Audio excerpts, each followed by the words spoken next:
There's a reason you hear noises under the ground in Los Angeles at 3 a.m. It's not the trolley, and it's not pipes. It's them. And after what I saw that night, I know one thing for sure. They're not content staying down there anymore.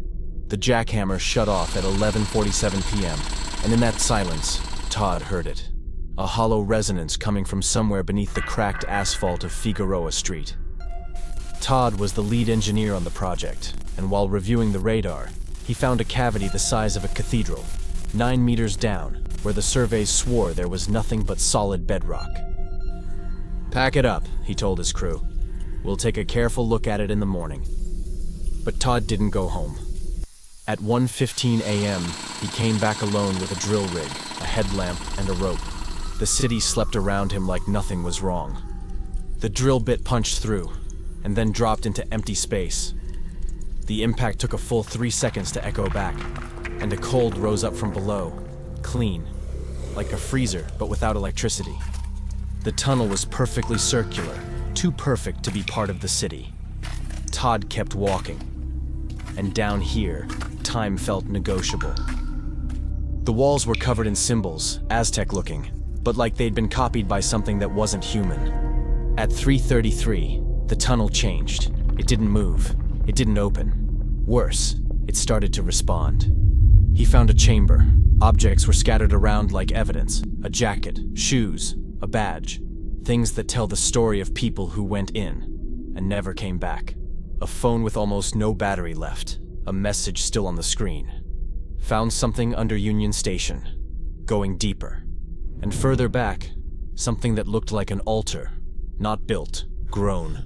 In the passage at the far end, he saw it. Motionless, like it had been waiting for him. It didn't move like anything normal. Its skin looked like oil on water. And its eyes, they didn't reflect the light. They gave it off. Todd felt a claw brush his cheek, with a gentleness that was more terrifying than an attack. The headlamp lit up its chest, and there were no lungs. Just a glowing sack, pulsing, with shapes moving inside. And images that weren't his exploded in his mind. A city beneath the earth, and humans suspended in massive chambers. He heard it, but not with his ears. It said, "You are the third one this month to find us." The pressure released, on purpose. Todd ran, and it wasn't just one behind him.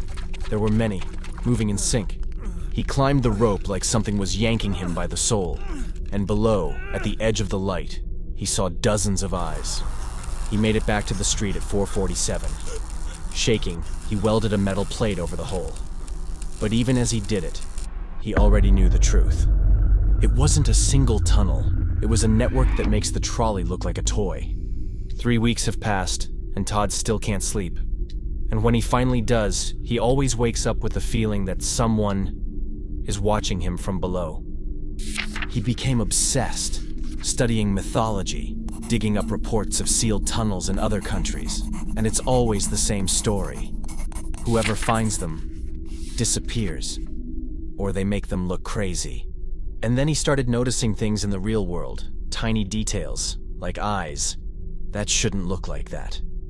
A few days ago, he started receiving little gifts, carved stones with messages. Yesterday, one was carved in the shape of his apartment building, and beneath it, a chamber full of eggs. Then they left a perfect replica of his apartment key, carved in stone. When he woke up in the middle of the night at 3:33, he found an old photograph, a man in 1940s clothing standing where his building is today, holding a sign with yesterday's date. And outside, a woman looked up, straight at him, and smiled. Todd caught a golden flash in her eyes. The worst part isn't what he saw down there. The worst part is what he suspects up here. Because beneath the city's noise, the tunnels are pulsing, and they're done waiting.